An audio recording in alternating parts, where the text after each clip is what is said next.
Hello students, today we are discussing about functions of management. So let us discuss. Management process suggests that all the managers in the organization perform certain functions to get the things done by others.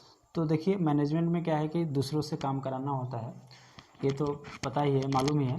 Now however what are these functions which comprise management process is not quite clear and divergent views have been expressed on this and there is no agreement over the various functions of management. So in this process we have to perform various functions. Okay, we have to go through the various functions of management. Okay, तो ये जो functions है, ये functions कौन से होते हैं, इसमें कई सारे फंक्शंस है और अलग अलग लोगों की अलग अलग राय है. तो चलिए broadly we are discussing about there are 6 types of functions. Okay, first planning, organizing, staffing, directing, coordinating and controlling. Okay, so let us discuss one by one. So first we are discussing about planning. What is planning? Planning activity ये क्या है, primary activity of management. Okay, ये primary activity है. देखिए कोई student है, पढ़ाई कर रहा है या कोई कुछ भी काम कर रहा है, तो सबसे पहले क्या होता है, प्लानिंग करता है. तो प्लानिंग सबसे बेसिक चीज़ें है, प्राइमरी एक्टिविटी है. उसके बाद में प्लानिंग में होता क्या है, इस्टेब्लिशिंग गोल्स एंड ऑब्जेक्टिव्स. इसमें गोल्स एंड ऑब्जेक्टिव्स सेट किए जाते हैं. उसके बाद में इसको अगर ऑर्गेनाइजेशन के कंटेक्स्ट में देखें तो इस गोल्स और ऑब्जेक्टिव को क्या करेंगे, सब यूनिट्स में यानी कि डिपार्टमेंट वाइज उसको डिवाइड करेंगे. उसके बाद में नेक्स्ट होता है suitable course of action. Course of action किस लिए, फॉर अचीविंग गोल्स, उस गोल को प्राप्त करने के लिए suitable course of action. Next finally setting programmes to achieve goals in a systematic manner. फिर उस गोल को अचीव करने के लिए एक सिस्टमेटिक मैनर में अचीव करने के लिए एक क्या होता है, प्रोग्राम बनाया जाता है. Now the organisational objectives are set by top management in the context of its basic purpose and mission, environmental factors, business forecast and available and potential resources. तो जो ऑर्गेनाइजेशन के द्वारा ऑब्जेक्टिव सेट किए जाते हैं स्पेशली टॉप मैनेजमेंट के द्वारा, तो क्या होता है, वो जो ऑर्गेनाइजेशन का बेसिक पर्पस है, बेसिक मिशन है, कॉमन मिशन है, इन्वायरमेंटल फैक्टर्स को भी ध्यान में रखा जाता है, बिजनेस फोरकास्ट एंड आपके पास क्या अवेलेबल और पोटेंशियल रिसोर्सेस हैं उसका भी ध्यान रखा जाता है. These objectives are both long range as well as short range. तो ये शॉर्ट रेंज का ऑब्जेक्टिव भी हो सकता है और लॉन्ग रेंज का भी. They are divided into divisional, departmental, sectional and individual objectives और गोल. इन सारे गोल्स को जो टॉप मैनेजमेंट डिसाइड करता है उसको डिपार्टमेंट वाइज, सेक्शन वाइज और इंडिविजुअल ऑब्जेक्टिव के तौर पे भी डिवाइड किया जाता है. This is followed by the development of strategy and course of actions. तो उसको अचीव करने के लिए क्या होता है, आपको स्ट्रेटजी बनाना है और कोर्स ऑफ एक्शन बनाना है, to be followed at various levels of management and in various segments of the organization. ये सब बना करके किस लिए, to be followed at various levels यानी कि चाहे वो लोअर लेवल मैनेजमेंट हो, मिडल लेवल हो या टॉप लेवल हो, in various segments of the organization, और उसके अलग अलग जो सेगमेंट्स है वहाँ भी. नेक्स्ट है policy, procedure and rules provide the framework of decision making. देखिए डिसीजन मेकिंग के लिए क्या है, पॉलिसी, प्रोसीजर और रूल्स जो है, रूल्स रेगुलेशन जो भी है, एक तरह से फ्रेमवर्क प्रोवाइड करते हैं डिसीजन के लिए, डिसीजन मेकिंग प्रोसेस के लिए. And the method and order for the making and implementation of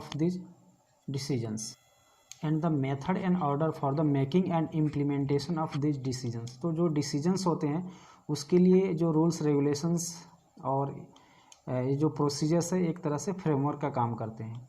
और इसको जब इम्प्लीमेंट की बारी आती है तो एक तरह से इसके लिए एक मेथड की तरह यूज होते हैं जो भी रूल्स रेगुलेशंस हैं. ठीक है, उसके बाद में जो हाइलाइट्स हैं इसके प्लानिंग के, every manager performs the planning. ठीक है ना, एवरी मैनेजर है ना, चाहे वो टॉप लेवल पे हो या मिडिल लेवल पे हो. Planning are often not done deliberately in traditionally managed business and small enterprise but it happens. तो प्यार होता नहीं है, हो जाता है. यानी कि जो छोटे छोटे बिजनेस है या फैमिली रन बिजनेस है या स्मॉल ट्रेडिशनल बिजनेस है, उसमें क्या होता है, प्लानिंग किया नहीं जाता है, डिलिबरेटली किया नहीं जाता है कि भाई हम प्लानिंग कर रहे हैं, वो मतलब उसी प्रोसेस में हो जाता है, डिलिबरेटली हो जाता है. It is future course of action keeping in view the available resources past experiences. तो जो भी आप प्लानिंग करेंगे वो फ्यूचर के लिए किया जाता है ना. और उसमें जो भी आपके पास पास्ट एक्सपीरियंस है, अवेलेबल रिसोर्सेज है, उसको भी ध्यान में रखते हैं, है ना। और प्लानिंग जो है, planning is perform at every level, चाहे वो लोअर लेवल मैनेजमेंट हो, चाहे वो मिडिल लेवल मैनेजमेंट हो, चाहे वो टॉप लेवल मैनेजमेंट हो, हर जगह पे प्लानिंग परफॉर्म किया जाता है। उसके बाद में प्लानिंग के बाद में आते हैं ऑर्गेनाइजिंग पे। Stoner defines organizing as the process of engaging 2 or more people in working together in a structured way to achieve a specific goal और set of goals। तो ये क्या होता है कि 2 या 2 से अधिक लोगों को एक साथ काम कराना है स्ट्रक्चर्ड वे में, और किस लिए, स्पेसिफिक गोल या सेट ऑफ गोल, जो भी ऑर्गेनाइजेशन के गोल है उसको अचीव करने के लिए। The organizing function takes the task, organizing function क्या करता है, takes the task identified during the planning and assign them to the individual। जो भी टास्क असाइन किए गए हैं, ड्यूरिंग द प्लानिंग, उसको ये लेता है ऑर्गेनाइजिंग में, और फिर उसको क्या करता है कि इंडिविजुअल को या ग्रुप को उसको डिवाइड करता है, इंडिविजुअल और ग्रुप में उसको डिवाइड करता है, for what, to achieve the objectives set by the planning, है ना। जो प्लानिंग के दौरान जो भी ऑब्जेक्टिव सेट किए गए थे, ये सारी चीज़ें उसको अचीव करने के लिए ऑर्गेनाइजिंग में क्या करते हैं कि उसको जो कोर्स ऑफ एक्शन है उसको डिवाइड करते हैं डिपार्टमेंटल वाइज या ग्रुप वाइज या इंडिविजुअल वाइज। उसके बाद में देखिए ऑर्गेनाइजिंग क्या है, turning plan into action. Planning में क्या है, प्लान बनाते हैं, और जब एक्शन की बारी आती है तो ऑर्गेनाइजिंग में एक्शन करते हैं। और इस ऑर्गेनाइजिंग में क्या क्या स्टेप्स हैं, इसको हम 1 by 1 देखते हैं। स्टेप्स इन ऑर्गेनाइजिंग में क्या है, सबसे पहले identification of activities for achievement of objectives and implementation of plan. तो जो भी आपके ऑब्जेक्टिव्स हैं और प्लान को इम्प्लीमेंट करना है, उसके लिए कई सारे एक्टिविटी करना होता है, तो उस एक्टिविटी को आइडेंटिफाई करना है। फिर से समझ लीजिए, आपको जो भी ऑब्जेक्टिव अचीव करना है या प्लान को इम्प्लीमेंट करना है, तो उसको करने के लिए कई सारे एक्टिविटी अवेलेबल हैं आपके पास में, तो उन अवेलेबल एक्टिविटीज़ में से आपको आइडेंटिफाई करना है कि कौन सा एक्टिविटी आपके लिए सही होगा। उसके बाद एक ग्रुपिंग ऑफ एक्टिविटी, कई सारी एक्टिविटी है तो उसको ग्रुपिंग करेंगे कि ये चीज़ें, ये एक्टिविटी इस काम में लगेगा, ये एक्टिविटी इस काम में लगेगी। उसके बाद में assignment of jobs to employ, उसके बाद में क्या करेंगे, एम्प्लॉय को असाइन करेंगे जो काम को। उसके बाद delegation of authority to subordinates, जब आप सबऑर्डिनेट्स को या एम्प्लॉय को जब काम असाइन करेंगे तो उसको क्या करना पड़ेगा, आपको अथॉरिटी भी देना पड़ेगा। उसके बाद में establishment of authority, responsibility and relationship throughout the organization. तो ऑर्गेनाइजेशन में क्या है कि सबको अपनी अपनी अथॉरिटी होती है, रिस्पॉन्सिबिलिटी होती है, और एक रिलेशनशिप होता है, हायरार्की रिलेशनशिप होता है। अगर जैसे सबऑर्डिनेट्स है, कहीं पे फंस गया, उसको कुछ प्रॉब्लम है, तो वो अपने सीनियर के पास में जाएगा, तो एक रिलेशनशिप बनता है वहाँ पे। उसके बाद में organizing is the basic process of combining and integrating human, physical and financial resources in productive interrelations for the achievement of organizational objectives. तो ऑर्गेनाइजेशनल ऑब्जेक्टिव्स को फुलफिल करने के लिए क्या करना पड़ेगा, आपको कंबाइन एंड इंटीग्रेट करना पड़ेगा, किसको किसको, human, physical and financial resources को। देखिए किसी भी ऑर्गेनाइजेशन में कई तरह के रिसोर्सेज होते हैं, जो आदमी होता है वो भी एक तरह से रिसोर्स है, फिजिकल रिसोर्स भी होता है और फाइनेंशियल रिसोर्स होता है। तो सबको कंबाइन करके एक मतलब कि एक जो सेट गोल है उस तरफ एक डायरेक्शन में चलना होता है, यही है ऑर्गेनाइजिंग।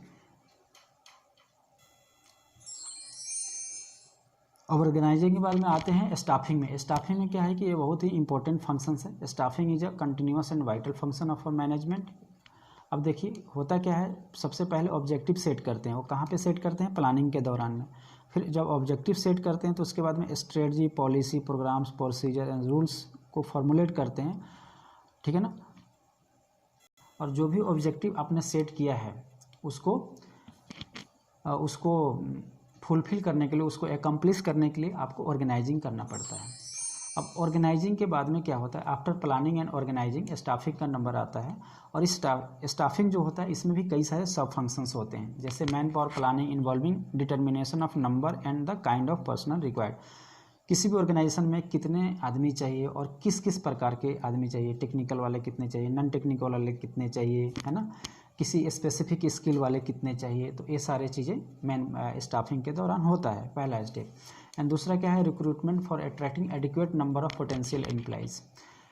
रिक्रूटमेंट के लिए बहुत सारे लोगों को अट्रैक्ट करना, मतलब कि जब रिक्रूटमेंट के लिए लोग ज़्यादा से ज़्यादा अट्रैक्ट होंगे तभी तो आप सिलेक्शन बेस्ट एम्प्लॉय के लिए को सिलेक्ट कर सकते हो। देखिए रिक्रूटमेंट और सिलेक्शन दोनों डिफरेंट चीज़ें होती है। रिक्रूटमेंट क्या होता है कि जैसे आपने एडवर्टाइजमेंट दिया कि आपके कंपनी में 100 वैकेंसी है, तो 100 वैकेंसी के लिए मान लीजिए कि 1 लाख लोगों ने अप्लाई किया, तो जो अप्लाई करते हैं सारे लोग 1 लाख लोग, वो लोग रिक्रूटमेंट प्रोसेस में आएंगे। जब उन 1 लाख लोगों में से 100 लोगों का सिलेक्शन हो जाएगा, उन छटनी करके 100 लोगों को आप रखते हैं तो वो सिलेक्शन होता है। तो रिक्रूटमेंट क्या होता है कि जो फॉर्म भर दिया, अप्लाई कर दिया किसी भी ऑर्गेनाइजेशन में, किसी भी डिपार्टमेंट में, तो वहाँ तक वो रिक्रूटमेंट होता है।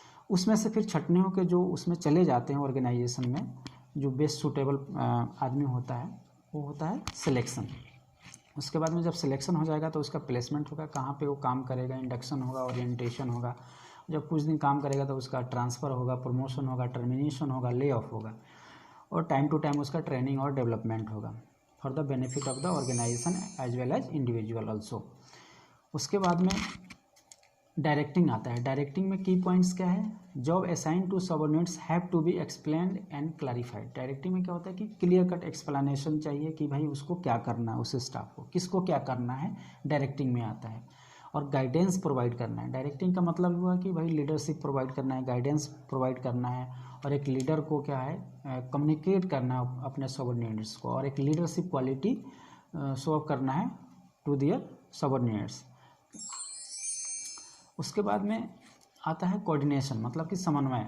कई सारे डिपार्टमेंट होते हैं किसी भी ऑर्गेनाइजेशन में, उन सब में समन्वय स्थापित करना, कोऑर्डिनेशन स्थापित करना। कोऑर्डिनेशन होगा तभी सभी डिपार्टमेंट एक गोल की तरफ आगे बढ़ेंगे, नहीं तो सब अलग अलग डायरेक्शन में जाएगा तो फिर जो ऑब्जेक्टिव है ऑर्गेनाइजेशन का वो फुलफिल नहीं हो पाएगा। तो प्रोसेस ऑफ टाइम टुगेदर एक साथ जोड़ना all the organizational decisions, operations, activities and efforts so as to achieve unity of action for the accomplishment of the organizational objectives. Okay, next होता है अभी कोऑर्डिनेशन को ये आगे चर्चा कर रहे हैं। इसमें सब फंक्शंस होते हैं। हमने जाना कि कोऑर्डिनेशन क्या है, अब देखिए इसमें सब फंक्शंस क्या है। Clear definition of authority responsibility relationship, ठीक है ना। इसमें क्या है कि किसको क्या अथॉरिटी और रिस्पॉन्सिबिलिटी है, क्लियर कट डिमार्केशन चाहिए। उस इंडिविजुअल को पता होना चाहिए कि उसके पास अथॉरिटी क्या है, उसका रिस्पॉन्सिबिलिटी क्या है, तभी वो अपना जॉब बेटर ढंग से परफॉर्म कर पाएगा। उसके बाद होता है यूनिटी ऑफ डायरेक्शन, एक ही दिशा में चाहे कितने भी डिपार्टमेंट हो सभी एक ही डायरेक्शन में सबको जाना चाहिए to accomplish the predetermined goals. उसके बाद में यूनिटी ऑफ कमांड, मतलब कि एक इंडिविजुअल का एक ही बॉस होना चाहिए। ये नहीं कि 10 आदमी उसको अलग अलग डायरेक्शन दे रहा है, अलग अलग उसको काम बता रहा है, तो वो नहीं हो पाएगा। यूनिटी ऑफ कमांड होना चाहिए। उसके बाद में इफेक्टिव कम्युनिकेशन होना चाहिए। Communication is most important for coordination and effective leadership होना चाहिए। जो भी सीनियर है वो उसको लीडरशिप, उसमें लीडरशिप क्वालिटी होना चाहिए। अब कोऑर्डिनेशन के बाद में आता है कंट्रोलिंग। देखिए हमने जो भी डिस्कस किया वो ठीक है, लेकिन जब तक एक इफेक्टिव कंट्रोलिंग नहीं है तब तक वो काम नहीं हो पाएगा, ऑब्जेक्टिव फुलफिल नहीं होगा ऑर्गेनाइजेशन का। जो आपने प्लानिंग किया है वो प्लानिंग को आप अचीव नहीं कर पाते हैं। If there is any deviation from state goals then controlling function is required. मतलब कि जो भी आपने गोल फिट किया है, जो भी सेट किया है, उससे अगर डेविएशन है तो मतलब कि कंट्रोलिंग की ज़रूरत है। इसमें जो मेनली है 4 एलिमेंट्स होते हैं। पहला क्या है, इस्टेब्लिशिंग स्टैंडर्ड्स ऑफ परफॉर्मेंस, एक परफॉर्मेंस का स्टैंडर्ड होना चाहिए। मेजरिंग करेंट परफॉर्मेंस, आपका जो करंट परफॉर्मेंस किसी एम्प्लॉय का है उसको मेजरमेंट करना। Comparing this performance to the establish standards, मतलब कि आपने क्या स्टैंडर्ड सेट किया और अभी क्या परफॉर्मेंस है, दोनों को कंपेयर करना, ठीक है। उसके बाद में आता है चौथा जो है D, taking corrective action if deviation are detected. अगर कोई भी डेविएशन है तो उसके लिए जो करेक्टिव कोर्स ऑफ एक्शन है, क्या करेक्टिव मेजर्स हम अपना सकते हैं, उसके लिए हम आगे बढ़ते हैं। नेक्स्ट है कि controlling implies that objectives, goals and standards of performance exist and are known to employees and their superiors. Controlling में क्या होता है कि जो भी ऑर्गेनाइजेशन के ऑब्जेक्टिव्स है, गोल्स है और स्टैंडर्ड परफॉर्मेंस जो भी ऑर्गेनाइजेशन ने सेट किया है वो सब कुछ एम्प्लॉय को भी पता होना चाहिए, सुपीरियर को भी पता होना चाहिए, ठीक है ना। It also implies a flexible and dynamic organization which will permit changes in objectives, plans, programmes, strategies, policy, organization design. मतलब कि एक फ्लेक्सिबल ऑर्गेनाइजेशन होना चाहिए। ये नहीं कि जैसे कोई ऑब्जेक्टिव सेट किया हुआ है, अगर नहीं हो पा रहा है तो उसको एनालाइज करके उस ऑब्जेक्टिव में चेंजेस भी, या उसके प्लान में, पॉलिसी में, है ना, डिजाइन में, या स्टाफिंग पॉलिसी है, प्रैक्टिसेज है, उसमें थोड़ा बहुत डायनेमिक होना चाहिए, चेंजेस की गुंजाइश होनी चाहिए। लीडरशिप स्टाइल है, चाहे कम्युनिकेशन सिस्टम, इन सब में थोड़े थोड़े चेंजेस या डायनेमिक होना चाहिए। उसके बाद में क्या बोलता है, controlling involves the following process. अब तो हमने कंट्रोलिंग के एलिमेंट्स की चर्चा की थी, अब हम इसके क्या क्या प्रोसेस है उसको देखते हैं। Measurement of performance against pre determined goals, मतलब कि जो प्री डिटरमाइंड गोल्स है और उसके अगेंस्ट में क्या परफॉर्मेंस अभी चल रहा है उसको मेजर करना, यही कंट्रोलिंग है। Identification of deviation from goals, अगर कोई डेविएशन है तो उसको भी देखना है। अगर उसके बाद में corrective action to rectify deviations, अगर डेविएशंस है तो उसके करेक्टिव एक्शन होने चाहिए। उसके बाद में होता है, नेक्स्ट है, it may be pointed out that although management functions have been discussed. देखिए अभी ये जो हम चर्चा कर रहे हैं, एनालाइज कर रहे हैं टोटल जो भी फंक्शंस हमने पढ़ा, ठीक है ना, प्लानिंग, ऑर्गेनाइजिंग, जो भी हमने फंक्शंस पढ़े 6 फंक्शंस, उसको हम टोटल सबको मिला करके एक हम एनालाइज कर रहे हैं। It may be pointed out that although management functions have been discussed in a particular sequence, planning, organizing, staffing, directing, coordinating and controlling, in practice they are not performed in sequential order. Management is an integral process and it is difficult to put its functions neatly in separate boxes. कहने का मतलब एक है कि जो भी हमने अभी ऑर्डर बताया आपको, planning, organizing, staffing, directing and controlling, coordinating and controlling, जब इन प्रैक्टिकली क्या होता है कि ये सारे इसी सीक्वेंस में नहीं होते हैं, अलग अलग सीक्वेंस में भी हो सकते हैं, या कभी कभी 2-3 फंक्शंस एक साथ भी हो सकते हैं, ठीक है ना। जैसे एग्जांपल के तौर पे देखते हैं, मैनेजमेंट फंक्शंस टेंड टू को एग्जिस्ट, वही बोल रहा है कि एक साथ एग्जिस्ट हो सकते हैं, and it sometimes become difficult to separate one from the other. अब एग्जांपल के तौर पे देखते हैं, when a production manager is discussing work problems with one of his or her subordinates, it is difficult to say whether he or she is guiding, developing or communicating or doing all these things simultaneously। तो अगर बात कर रहा है अपने subordinate से, तो हो सकता है उसको गाइड कर रहा हो सकता है उसको डायरेक्ट कर रहा हो, कम्युनिकेट कर रहा हो, या कुछ भी, है ना, कई सारे चीज़ें हो सकता है, या कई सारे चीज़ें एक साथ हो सकता है। ये बड़ा डिफ़िकल्ट है बताना। तो more over managers often perform more than one function simultaneously. और ऐसे भी होता है, जैसे प्लानिंग भी, किसी भी चीज़ का प्लानिंग जो होता है सबसे पहले होता है, लेकिन जब एक ऑर्गेनाइजेशन है उसमें मैनेजमेंट क्या करता है, प्लानिंग भी करता है, प्लानिंग के साथ साथ में डायरेक्टिंग भी कर रहा होता है, कोऑर्डिनेशन भी कर रहा होता है, कई सारे फंक्शंस एक साथ चलते रहते हैं। ये मतलब कि एक साइकिल होता है, ये चलते रहता है ना, कौन किसके बाद आएगा, किसके पहले आएगा, जब एक बार चलने लगता है तो वो फिर आगे और पीछे वाला साइकिल ख़त्म हो जाता है। जैसे एक साइकिल का पहिया घूमता है ना, तो उसी तरह आगे और पीछे वाला साइकिल ख़त्म हो जाता है कि नहीं प्लानिंग ही पहले आएगा, ऐसा नहीं है, कोई पहले भी आ सकता है और बाद में भी आ सकता है। Although the controlling function managers keep the organization on track. अब देखिए इसमें क्या होता है, कंट्रोलिंग में क्या होता है कि ऑर्गेनाइजेशन को ट्रैक पे लाना है। ट्रैक जैसे रेल पटरी से उतर जाती है ना, उसी तरह ऑर्गेनाइजेशन को ट्रैक पे रखने के लिए क्या करना होता है, कंट्रोलिंग करना होता है। Without controlling functions other functions lose their relevance, है ना। Controlling most important. जैसे मान लीजिए कि 2 जानवर है, एक को रस्सी से बांध रखा है आपने और एक को मतलब नहीं बांधा है, तो जिसको रस्सी से बांधा है उसको अच्छी तरीके से आप उसको कंट्रोल कर पाएंगे। हालांकि ऑर्गेनाइजेशन में रस्सी से नहीं बांधते, but there are various rules and regulations. If deviation is there for corrective action, there is various rules and regulation. Okay, if all the activities are properly planned, organized and directed, but there is no control on the activities, then there are full chance of that it will failure, है ना, that the organization does not achieve its planned goals। एक failure हो जाएगा। Controlling function help us knowing the deviation but the reasons for such deviation and the corrective action is to be taken depends on the managers. तो जो deviation होता है उसका क्या corrective action होगा वो मैनेजर टू मैनेजर डिपेंड करता है कि वो कैसे उसको करेक्ट करेगा। Hence the personal ability of the managers makes the controlling function effective और इनइफेक्टिव। तो जो कंट्रोलिंग फंक्शंस है और उसके जो तरीके हैं मैनेजर टू मैनेजर डिपेंड करता है। तो लास्ट में हम कंक्लूजन में देखते हैं, in every field of study first there are basic principle which are practiced later in the forms of certain functions, but management is a field where principles are exclusively based on practical experience. Okay, the above named functions of the management which have been discussed in this lesson are to be backbone of the management philosophy. Okay, तो इसमें देखिए कि यहाँ पे full stop होना चाहिए था, इसमें वही बोल रहा है कि जो अदर किसी फील्ड में पहले क्या होता है कि आपको क्या करना है, आपको बेसिक प्रिंसिपल्स जानना है, उसके बाद आप प्रैक्टिस बाद में करते हैं। लेकिन मैनेजमेंट में क्या होता है कि नहीं, आपको पहले प्रैक्टिस करना पड़ेगा, प्रैक्टिस के बाद में ही आपको एक्सपीरियंस आएगा, उसके बेस पे कई सारी चीज़ें आप खुद जान जाओगे कि कैसे करना है, कैसे मैनेज करना है ऑर्गेनाइजेशन को।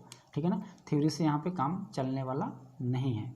जो भी हमने अभी फंक्शंस को पढ़ा है, अभी डिस्कस किया है, वो बैकबोन है किसी भी ऑर्गेनाइजेशन का, वो बैकबोन है।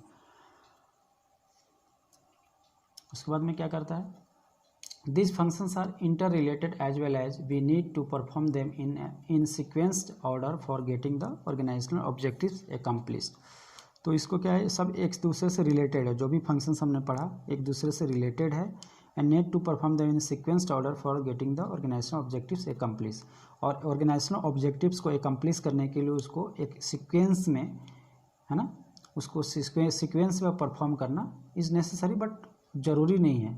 आगे देखिए ये क्लियर हो जाएगा। Every function is exercisable according to the situations and perception of managers. तो ये पर्सन टू पर्सन डिपेंड करता है कि वो कैसे इसको इम्प्लीमेंट करेगा इन सारे फंक्शंस को। तो चलिए हम वीडियो को यहीं पे ख़त्म करते हैं, और आप लोग लाइक एंड सब्सक्राइब जरूर कीजिए और बेल आइकन को भी दबाइए। Thanks for watching this video. Thanks. और एक चीज़ और है, वीडियो को ज़्यादा से ज़्यादा शेयर कीजिए। थैंक्स।